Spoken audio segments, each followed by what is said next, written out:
고린도후서 2장입니다. 고린도후서 2장 1절에서 9절 말씀까지 하나님의 말씀 살펴보도록 하겠습니다. 고린도후서 2장 1절에서 9절 말씀입니다. 한 절씩 교독하겠습니다. 그러나 내가 이것 즉 내가 무거운 마음으로 너희에게 다시 가지 아니할 것을 스스로 결심하였나니 내가 너희를 근심하게 하면 내가 근심하게 한 바로 그 사람 외에 나를 즐겁게 할 자가 누구 있겠느냐. 내가 바로 이것을 너희에게 쓴 것은 내가 갈 때에 기쁨을 얻어야만 할 자들로부터 근심을 얻지 아니하려 함이었노라. 나는 너희 모두에 대하여 확신하되 나의 기쁨이 너희 모두의 기쁨이라는 것을 확신하노라. 내가 마음이 몹시 괴롭고 아파서 많은 눈물로 너희에게 썼나니 이것은 너희가 근심하게 하려 함이 아니요 내가 너희에게 더욱 넘치게 베푸는 사랑을 너희가 알게 하려 함이었노라. 그러나 어떤 사람이 근심을 일으켰을지라도 그가 나를 근심하게 하지 아니하고 어느 정도 너희를 근심하게 하였으므로 나는 너희 모두에게 지나친 부담을 주지 아니하려 하노라. 그런 사람에게는 많은 사람에게서 이같이 벌받은 것이 충분하다. 그런즉 너희가 오히려 반대로 그를 용서하고 위로해야만 하리니 혹시 지나친 근심이 그런 사람을 삼킬까 염려하노라. 그러므로 너희가 그를 향해 너희의 사랑을 확증할 것을 내가 너희에게 간청하노라. 너희가 모든 일에 순종하는지 너희의 증거를 알기 위해 내가 또한 이런 목적으로 썼노라. 아멘. 잠시 말씀 주실까 기도하겠습니다. 오늘 말씀의 제목은 형제를 용서하고 위로하라입니다. 형제를 용서하고 위로하라 라는 제목으로 하나님의 말씀 나누는 시간 갖도록 하겠습니다. 하나님께서 저와 여러분들이 형제를 용서하고 또 위로할 수 있기를 원하십니다. 난 도저히 그 형제가 용서가 안 돼. 이런 마음을 버리고 주께서 우리를 용서하신 것 같이 우리도 형제를 용서하고 어떠한 죄를 지었든지 그 형제가 주님 앞에서 돌이키고 회개했다면 정말 그 형제를 용서하고 또 그 형제를 위로할 수 있기를 하나님은 원하십니다. 다같이 고린도후서 2장 1절 말씀 보겠습니다. 같이 읽겠습니다. 시작. 그러나 내가 이것 즉 내가 무거운 마음으로 너희에게 다시 가지 아니할 것을 스스로 결심하였나니. 사도 바울은 고린도 교회 성도들을 생각할 때 그 마음이 참 무거웠습니다. 고린도 교회 성도들을 생각하니까 무거운 마음이에요. 그러나 반대로 사도 바울이 빌립보 교회 성도들을 생각할 때 그 마음은 기쁨과 감사가 가득했습니다. 다 같이 빌립보서 1장 3절에서 5절 말씀 보겠습니다. 빌립보서 1장 3절에서 5절입니다.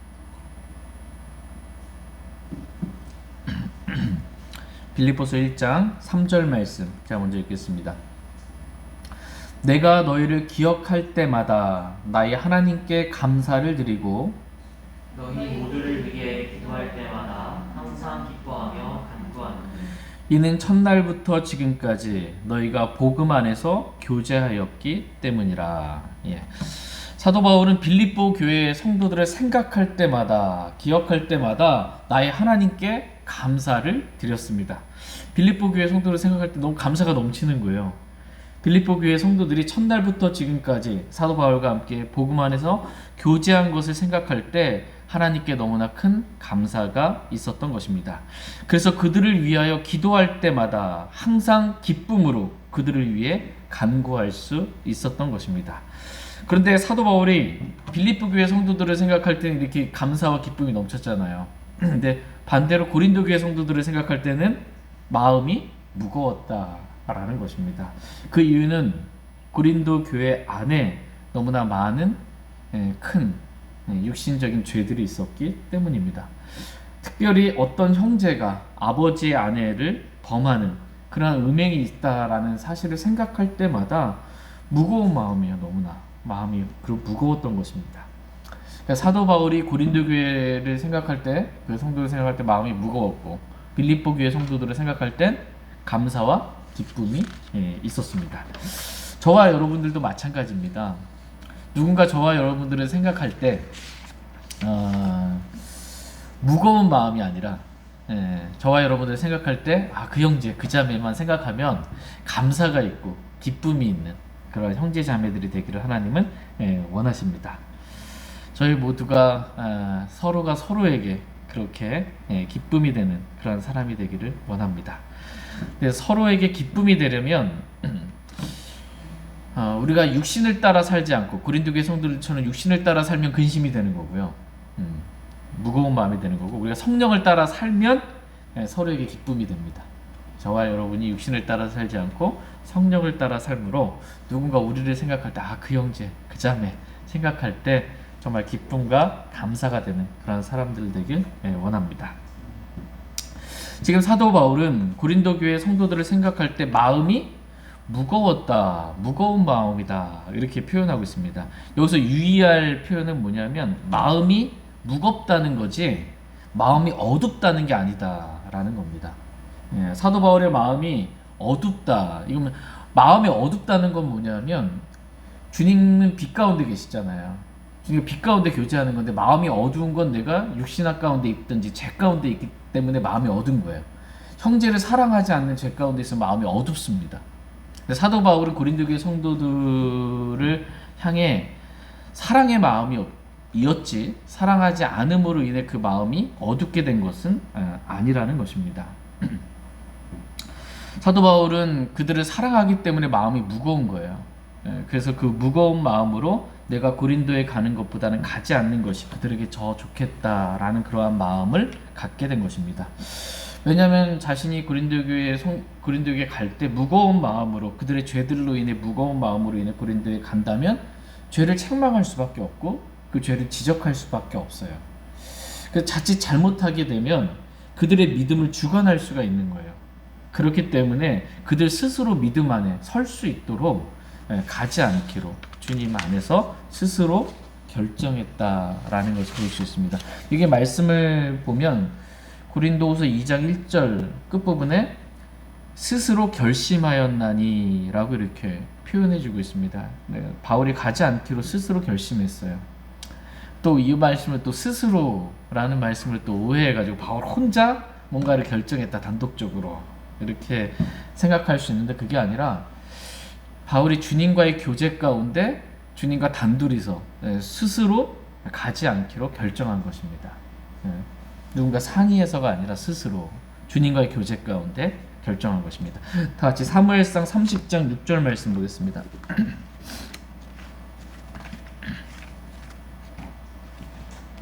사무엘상 30장 6절 말씀.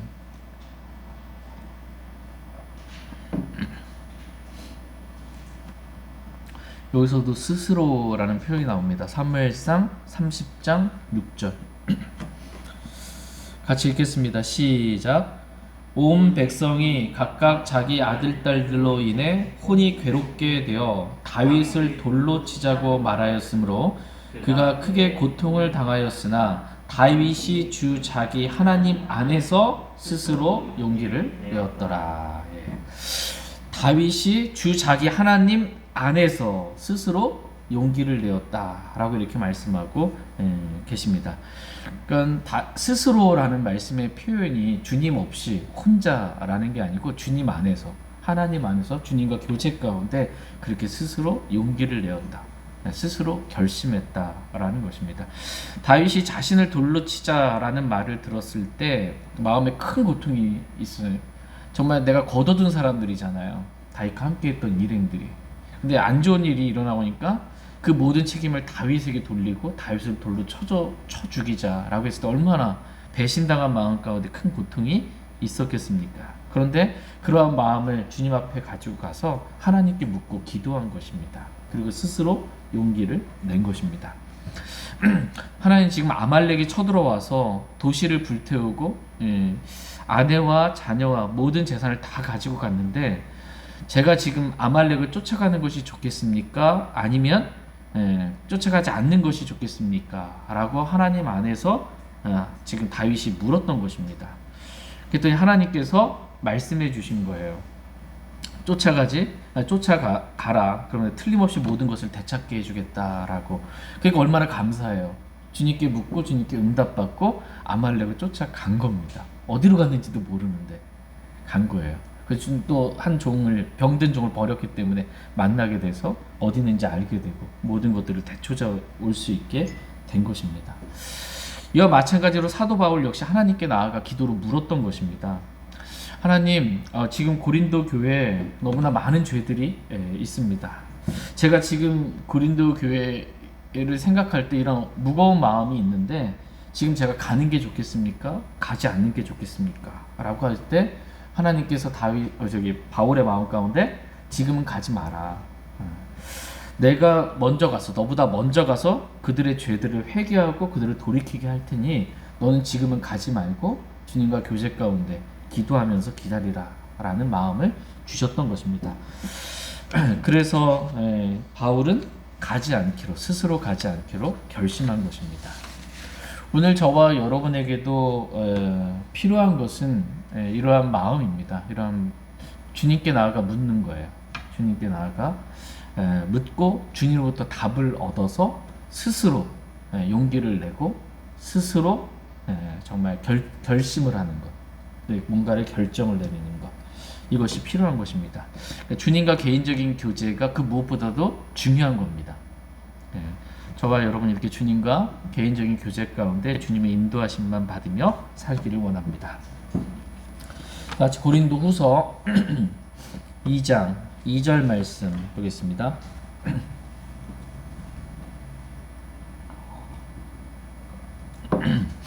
고린도후서 2장 2절 같이 읽겠습니다. 시작. 내가 너희를 근심하게 하면 내가 근심하게 한 바로 그 사람 외에 나를 즐겁게 할 자가 누구이겠느냐. 지금 사도 바울은 고린도 교회 안에 일어난 죄들로 인해 그들을 책망함으로 그들의 마음을 근심하게 했습니다. 내가 너희를 근심하게 하면, 근심하게 했어요. 바울이 고린도 교회 성도들을 죄들을 책망함으로. 고린도전서 5장에서 사도 바울은 아버지의 아내를 취한 그 형제에 대해서 내가 이미 판단했다. 그를 사탄에게 넘겨주어 육체를 멸하게 하고 그 사악한 자를 너희 가운데서 내쫓으라 라고, 그 사악한 자를 너희 가운데서 교회 안에서 어떻게 내쫓으라, 출애시키라는 겁니다. 그 형제를, 그러한 죄를 지은 형제, 음행의 죄를 지은 그 형제를 출애시키라 라는 말씀을 전했습니다. 그리고 너희 고린도 교회 성도들은 그러한 죄가 교회 안에 일어난 것으로 인해 슬퍼하라 라는 말씀을 전했습니다. 이 말씀을 듣고 고린도 교회 성도들이 근심하게 된 것입니다. 교회는 한 몸이에요. 영적으로 한 몸이기 때문에 서로 연결되어 있기 때문에 어떤 형제가 죄를 지으면 온 교회가 힘들어질 수밖에 없습니다. 아버지의 아내를 취한 형제로 인해 사도 바울의 마음은 무겁게 되었고 그 무거운 마음으로 책망의 말씀을 전한 거잖아요. 그리고 그것을 들은 성도들의 마음 역시 근심하게 된 것입니다. 다 이게 생명으로 연결되어 있는 겁니다. 그리스도의 몸이기 때문에, 그 몸 안에 지체들이기 때문에. 근데 이렇게 마음이 무겁고 또 근심하게 된, 마음이 무거운 마음이 어떻게 즐겁게 되고 또 고린도 교회 성도들이 어떻게 근심했던 그 마음이 기뻐할 수 있게 될 수 있을까요? 그것은 아버지의 아내를 취한 형제가 회개하면 됩니다. 그 형제가 회개하고 자신의 죄를 완전히 버리고 주님께 돌아올 때 모든 성도들의 마음 가운데 기쁨이 있게 되는 것입니다. 회개할 필요가 없는 의로운 99사람보다 회개하는 한 죄인으로 인하여 더 기쁨이 있으리라 라는 말씀처럼 하늘에 하나님이 언제 기뻐하시냐? 회개할 때 하나님 기뻐하십니다. 그 형제가 사도 바울을 통해서 하나님이 하신 이 고린도전서 말씀을 듣고 회개하게 된다면 얼마나 온 교회적으로 기쁨이 있겠습니까? 내 마음을 무겁게 한 그 사람 외에 나를 즐겁게 할 자가 누구이겠느냐라는 것입니다. 그 형제가 회개하고 다시 말씀 안에서 걷게 된다면 내가 얼마나 기쁘겠냐라는 것입니다. 다시 요한 3서 4절 말씀 보겠습니다. 요한 3서 4절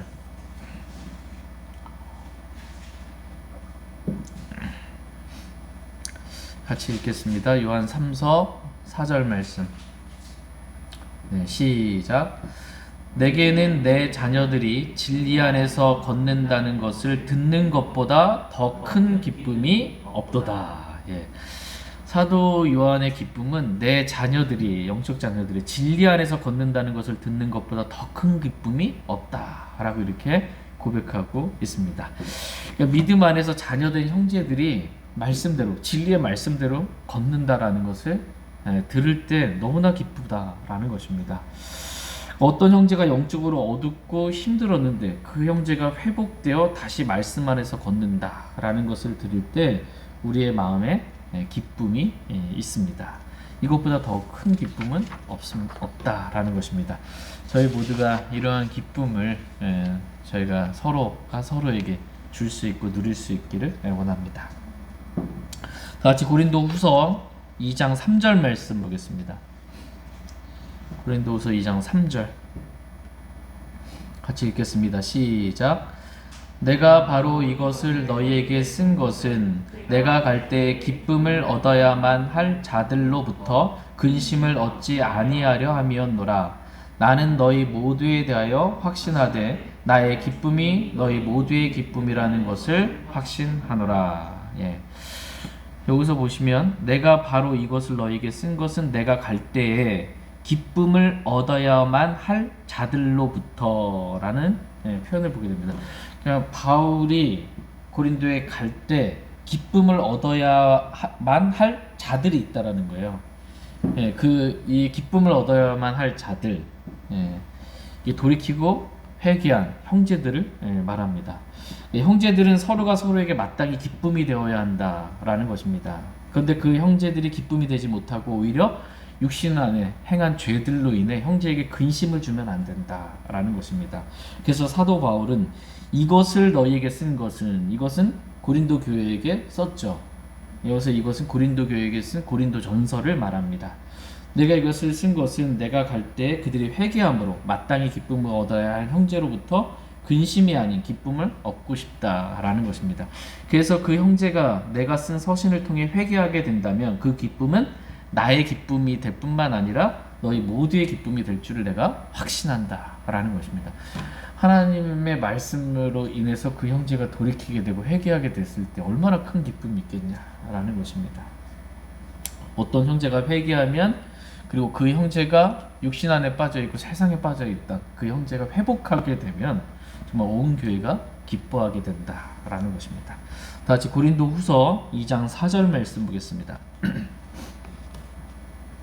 4절 같이 읽겠습니다. 시작. 내가 마음이 몹시 괴롭고 아파서 많은 눈물로 너희에게 썼나니 이것은 너희가 근심하게 하려 함이 아니요 내가 너희에게 더욱 넘치게 베푸는 사랑을 너희가 알게 하려 함이었노라. 예. 사도 바울은 고린도 교회 성도들을 생각할 때 마음이 몹시 괴롭고 아팠습니다. 그래서 많은 눈물로 이러한 서신을 썼다라는 것입니다.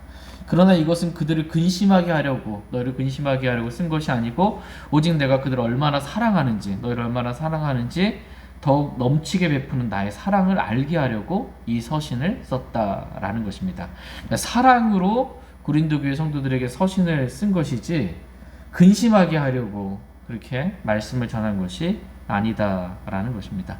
다 같이 고린도후서 2장 5절 말씀 보겠습니다. 5절 시작. 그러나 어떤 사람이 근심을 일으켰을지라도 그가 나를 근심하게 하지 아니하고 어느 정도 너희를 근심하게 하였으므로 나는 너희 모두에게 지나친 부담을 주지 아니하려 하노라. 예. 그러나 어떤 사람이 근심을 일으켰을지라도 라고 말씀하고 계십니다. 여기서 지금 어떤 사람이라고 이렇게 말하고 있어요. 어떤 사람이라고 말하지만 이 편지를 쓰고 있는 사도 바울이나 이 편지를 읽는 고린도 교회 성도들이나 이름은 말하지 않았어도 이 어떤 사람이 어떤 사람인지 그냥 다 아는 것입니다. 그 사람은 고린도전서 5장에 기록된 아버지 아내를 취한 형제를 말합니다.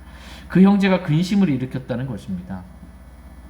그런데 그가 어느 정도 너희를 근심하게 하였으므로 나는 너희 모두에게 지나친 부담을 주지 아니하려 한다라는 것입니다. 그 형제가 어느 정도 너희를 근심하게 하였다라는 거예요. 어느 정도만.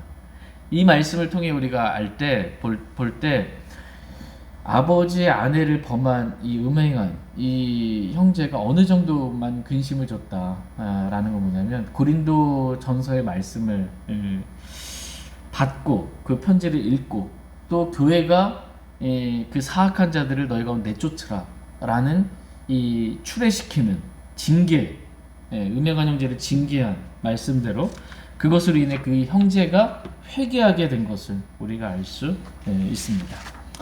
그 형제가 근심이 됐죠. 아버지 아내를 범했으니까. 근데 이게 끝까지 막 완악하게 해가지고 막 한 게 아니고 돌이킨 거라는 거예요. 회개하고 주께로 돌아왔다라는 것입니다. 그런데 그 형제가 회개했는데 그래도 그 형제가 너무 큰 죄를 지었잖아요. 만약에 우리 교회 안에 어떤 형제 그런 죄를 지었다 이거 들었을 때 어떻겠습니까? 마음이 막 너무 막 진짜 이루 말할 수 없는 그 마음이잖아요. 근데 주님의 말씀에 따라 정말 그 형제를 사랑하는 마음으로 징계를 교회가 결정하고 했는데 그 형제가 그 징계를 잘 받았어요. 그 돌이켰어요. 회개했어요. 그게 이제 드러나 보인 거예요. 그랬는데도 몇몇 형제들 가운데 교회 성도들 가운데 다른 분들은 아니 아무리 뭐 회개하고 돌이켰고 징계를 잘 받았다 하더라도 아니 형제가 그런 큰 죄를 지었는데 어떻게 다시 그런 형제를 우리가 형제로 받아들이고 또 용납할 수 있겠냐 라는 그런 마음을 가지면 안 된다라는 것입니다. 그래서 지나친 부담을 주고 싶지 않았다라는 것입니다. 교회에서 많은 사람들 앞에서 그렇게 징계를 받았으면 그건 충분하다라는 거예요. 고린도후서 2장 6절 말씀 보겠습니다. 6절 같이 읽겠습니다. 시작. 그런 사람에게는 많은 사람에게서 이같이 벌받은 것이 충분하니라. 그런 사람에게는 정말 아버지 아내를 범한 그 음행 외에 비슷한 정말 그런 사람은 많은 사람에게서 이같이 벌받는 것이 충분하니라. 그러니까 그런 사람에게는 많은 사람에게서 이 많은 사람은 누구를 말할까요? 교회를 말합니다.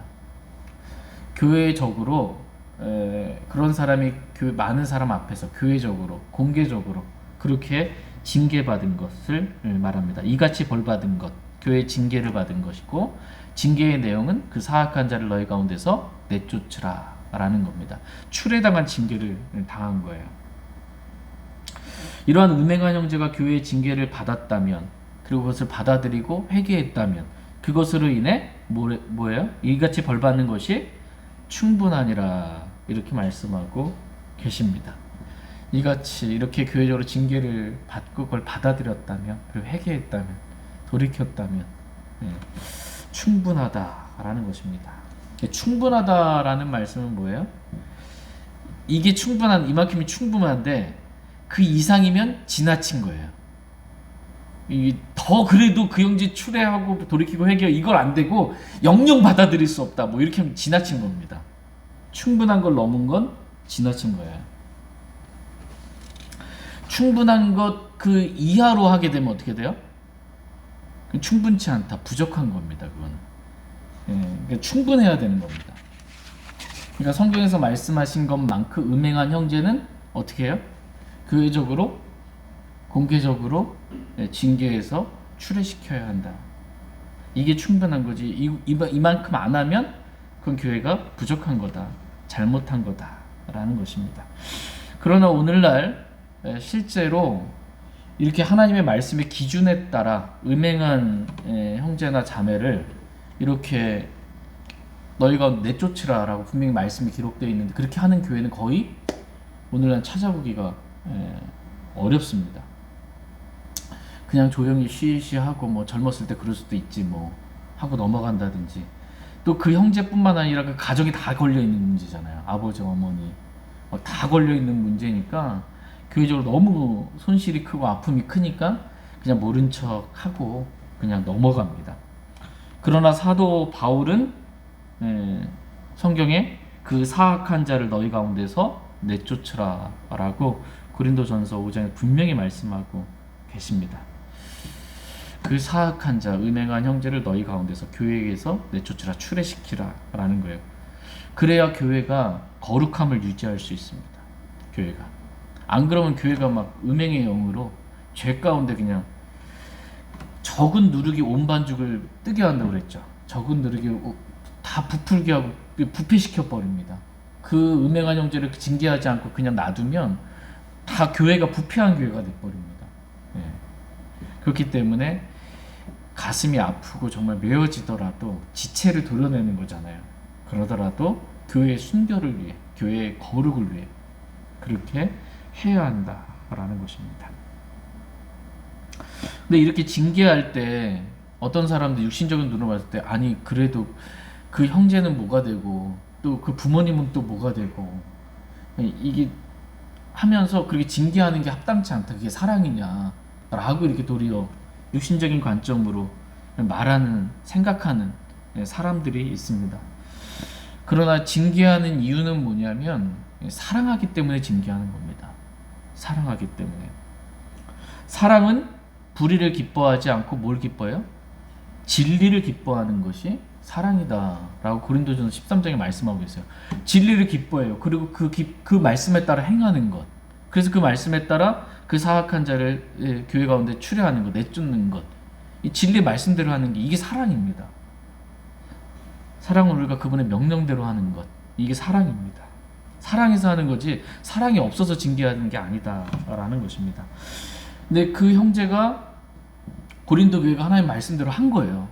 그랬더니 그 형제가 회개하고 돌이킨 겁니다. 진짜 자신이 얼마나 큰 죄를 지었는지 교회에서 추례될 만큼 공개적으로 죄를 아무리 사악한 죄를 지어도요 그 죄가 드러나지 않으면, 빛 가운데 드러나지 않으면 회개할 줄 모릅니다. 더 어둠 가운데 가지. 근데 내가 죄를 지은 게 다 알게 돼 있어요. 그럼 부끄러워하게 됩니다. 그리고 이게 내쫓길 만한 죄구나 라는 걸 알게 될 때 회개하고 돌이킬 수 있게 됩니다. 다 같이 히브리서 12장 5절에서 7절 말씀 보겠습니다.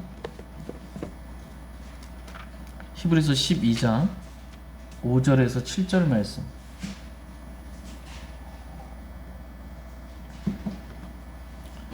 히브리서 12장 5절에서 7절 말씀. 5절. 또 자식들에게 하듯 너희에게 말씀하시는 권면을 너희가 잊었도다. 이르시되 내 아들아 너는 주의 징계를 멸시하지 말고 그분께 책망받을 때 낙심하지 말라.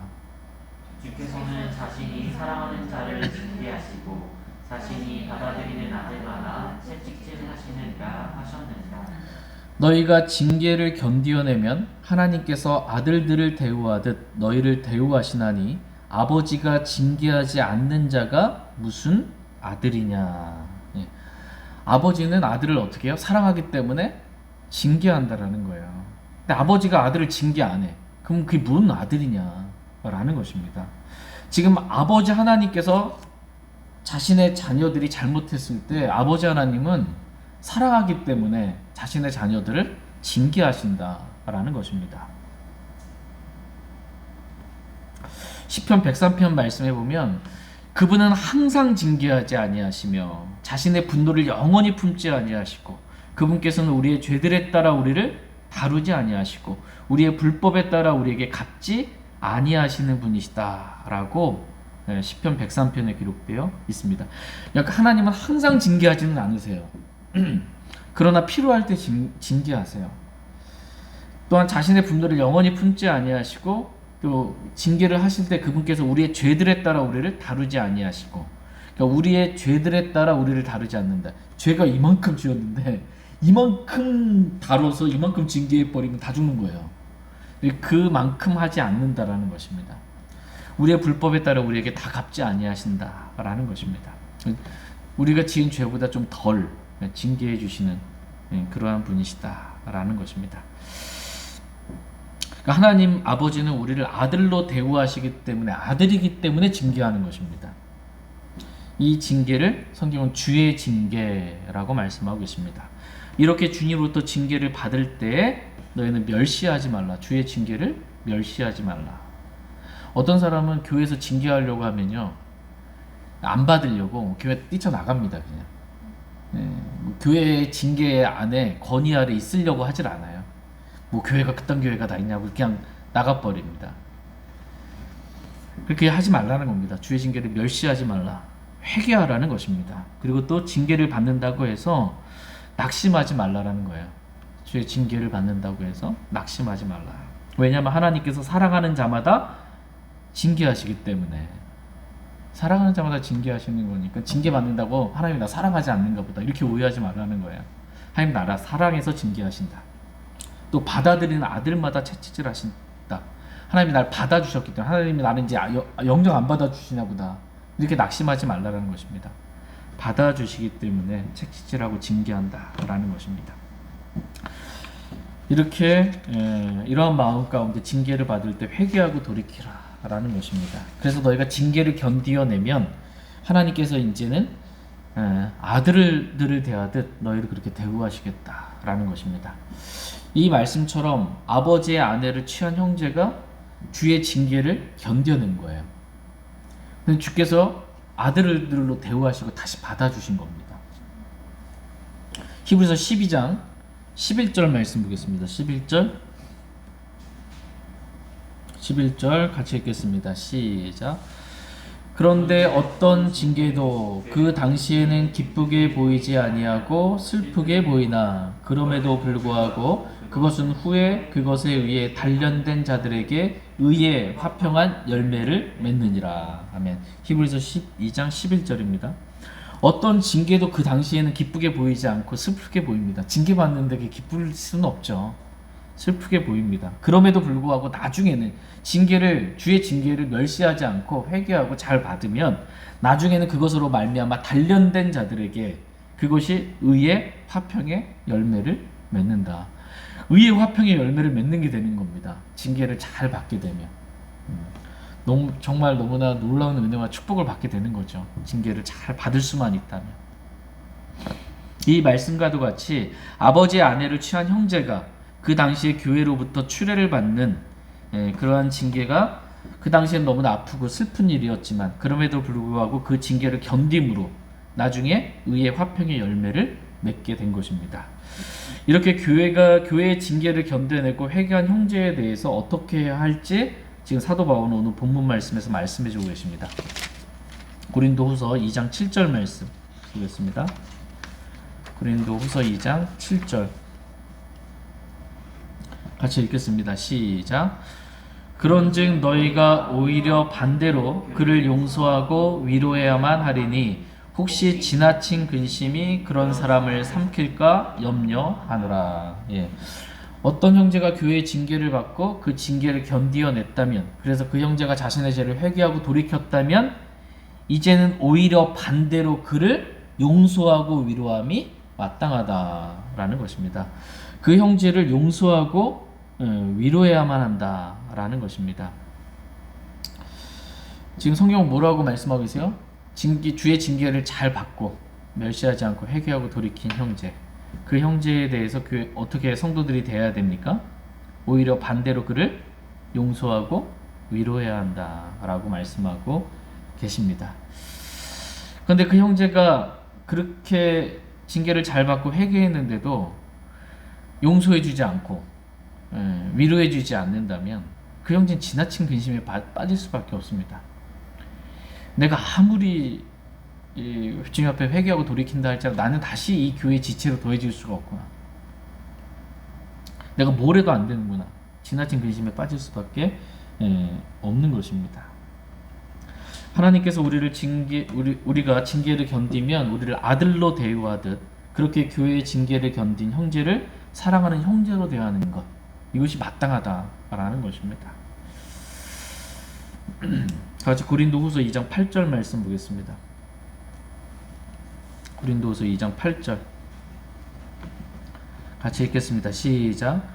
그러므로 너희가 그를 향해 너희의 사랑을 확증할 것을 내가 너희에게 간청하노라. 예, 내가 너희에게 간청하노라 라는 것입니다. 지금 간청하고 있어요, 바울이. 뭘 할 걸 간청하고 있어요? 사랑을 확증할 것을. 사랑을 확증할 것을 내가 너희에게 간청한다. 그를 향해 너희의 사랑을 확증할 것을 간청한다 라는 것입니다. 사랑을 확증하라는 거예요. 그 돌이킨 형제, 주의 징계를 잘 받은 그 형제를 너희가 사랑하는 것, 교회의 형제 자매들이 사랑하는 것, 이것을 확증하라는 것입니다. 근데 그렇게 하고 있지 않으니까 사도 바울이 간청하고 있는 거예요. 그 형제를 용서하거나 위로해주고 있지 않고 그 형제를 저 형제는 그런 형제야 라고 선입관으로 이렇게 그런 죄를 지은 형제야 라고 밀어내니까 그건 사랑이 아니라는 것입니다. 그 형제를 한다라는 것을 확증하라는 것입니다. 사랑은 허다한 죄를 덮으리라 이렇게 말씀하고 있어요. 베드로전서 4장 8절에서. 그러니까 사랑이 하는 역할은 허다한 죄를 덮는 거예요. 사랑은 하나님께서 죄 많은 우리를 용서하시고 위로해 주신 것 같이 그렇게 회개한 형제를 우리가 용서하고 위로해 주는 것, 이게 사랑입니다. 그 사랑을 확증하라고 말씀하고 계세요. 그러면 그 형제를 찾아가서 용서해주고 위로해주라는 말씀이에요. 왜냐하면 그 형제는 지금 출애당했죠. 교회에 올 수가 없죠. 그 형제를 찾아가서 용서하고 위로해주는 것입니다. 회개했기 때문에. 같이 고린도후서 2장 9절 말씀 보겠습니다. 9절 같이 읽겠습니다. 시작. 너희가 모든 일에 순종하는지 너희의 증거를 알기 위해 내가 또한 이런 목적으로 썼노라. 예. 지금 사도 바울이 고린도후서 이 말씀을 기록한 목적 가운데 하나가 너희가 모든 일에 순종하는지 너희의 증거를 알기 위해 내가 또한 이런 목적으로 너희에게 썼다라고 고린도후서를 기록한 목적에 대해서 말씀해주고 있습니다. 그러니까 고린도후서 이 말씀에 따라 그 회개하고 돌이킨 형제를 찾아가서 용서하고 위로해주는, 정말 그렇게 그것에 순종하는지 이것을 보려고 제 증거를 알기 위해서 내가 이 말씀을 썼다라는 것입니다. 순종하기를 하나님 원하세요. 근데 순종하려면요, 육신을 부인하는 일이 필요합니다. 왜냐면 나는 그 형제에 대한 선입관이 있고 난 그런 형제 절대 나는 못 받아 라는, 용서할 수가 없어. 그 형제를 뭐 찾아가서 위로한다, 이건 말도 안 돼. 이런 마음을 가지고 있는 사람이, 사도 바울은 너희 사랑을 확증하라고 그랬는데, 용서하고 싶지 않고 위로하고 싶지 않은 형제를 대할 때 자기 부인이 필요합니다. 그리고 순종이 필요합니다. 하나님은 저와 여러분이 그렇게 주께서 우리를 용서해 주셨던 것처럼 그렇게 우리가 다른 사람들을 용서하고 또 위로할 수 있게 되기를 하나님은 원하십니다. 하나님께서 저와 여러분에게 말씀을 주신 목적 가운데 하나가 바로 이겁니다. 용서할 수 없는 사람 용서하라는 것, 위로할 수 없는 사람 위로하는 것. 그리고 그 말씀에 순종하는지 순종하지 않는지 이것을 주님이 알기 위해서 우리에게 말씀을 주셨다라는 것입니다. 하나님 말씀을 주신 목적이 그거예요. 물론 하나님의 말씀은 우리에게 위로와 은혜와 소망을 주는 위해서 기록한 그러한 말씀이지만, 말씀을 주신 기록 목적 가운데 하나가 우리가 이 말씀에 순종하는지 순종하지 않는지 이것을 알려고 증거로 삼기 위해서 우리에게 말씀을 주셨습니다. 다시 신명기 8장 2절 3절 말씀 보겠습니다. 신명기 8장 2절 3절 말씀.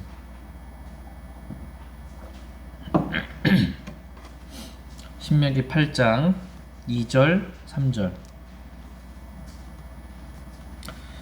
2절 말씀 제가 먼저 읽겠습니다. 신명기 8장 2절.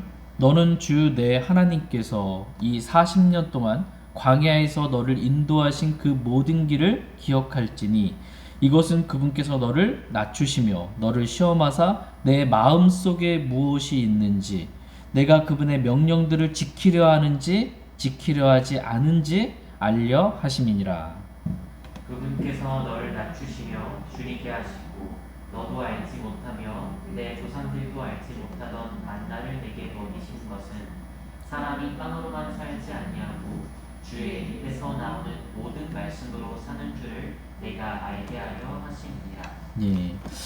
하나님께서는 이스라엘 백성을 40년 동안 광야에서 인도하셔서 40년 동안 광야 생활을 하게 하신 거예요. 그 목적은 그들을 낮추시고 그들을 시험하시기 위해서 그랬다라는 겁니다. 근데 시험하신 목적은 내 마음속에 무엇이 있는지, 내가 그분의 명령들을 지키려 하는지 지키려 하지 않는지 알려고 그렇게 시험하셨다라는 것입니다. 이와 마찬가지로 하나님께서는 저와 여러분들을 광야와 같은 이 세상에서 우리를 인도하고 계십니다.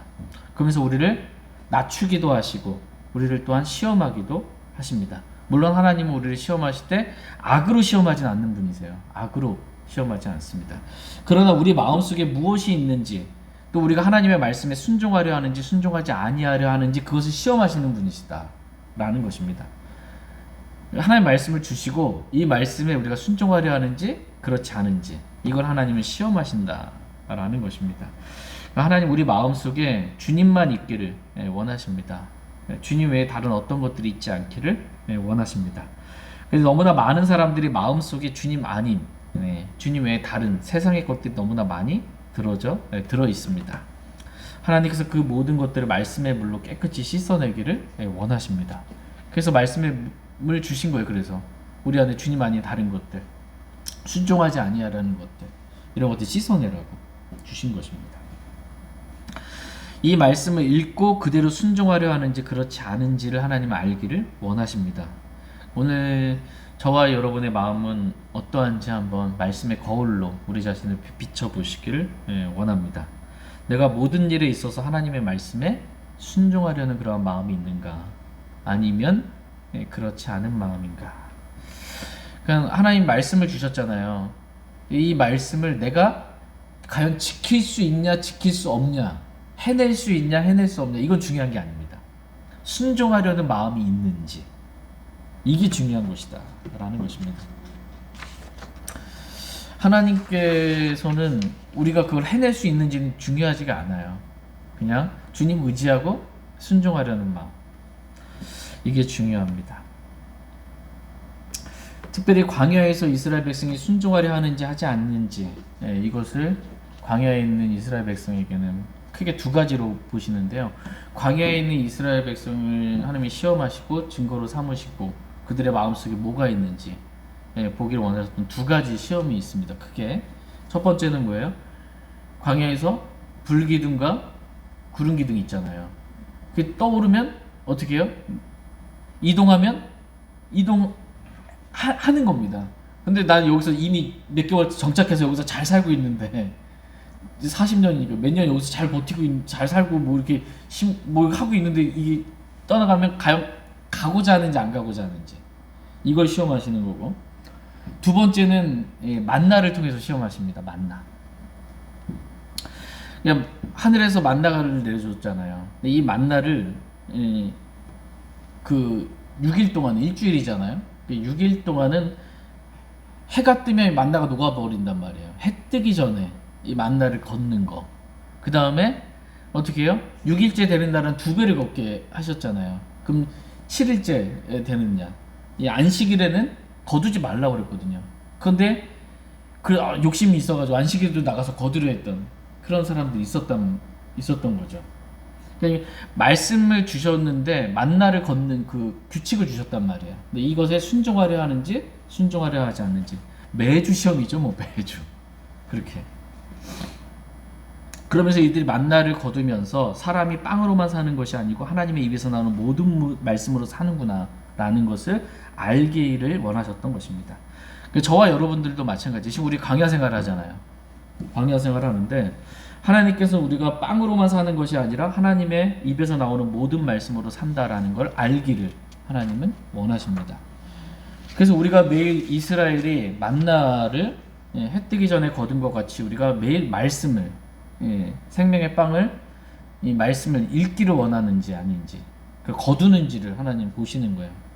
하나님은 저와 여러분들에게 성경을 주셨어요. 왜 주셨어요? 성경 책이에요.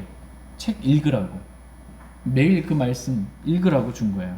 근데 지금 매일 말씀 읽는지 안 읽는지 이거 시험하시는 거예요, 하나님. 그래서 이 읽은 말씀대로 순종하려고 하는지 안 하는지 이걸 하나님이 시험하신다라는 것입니다. 저희 모두가 매일 말씀을 읽기를 원합니다. 그리고 그 말씀에 우리가 순종하기를 원합니다.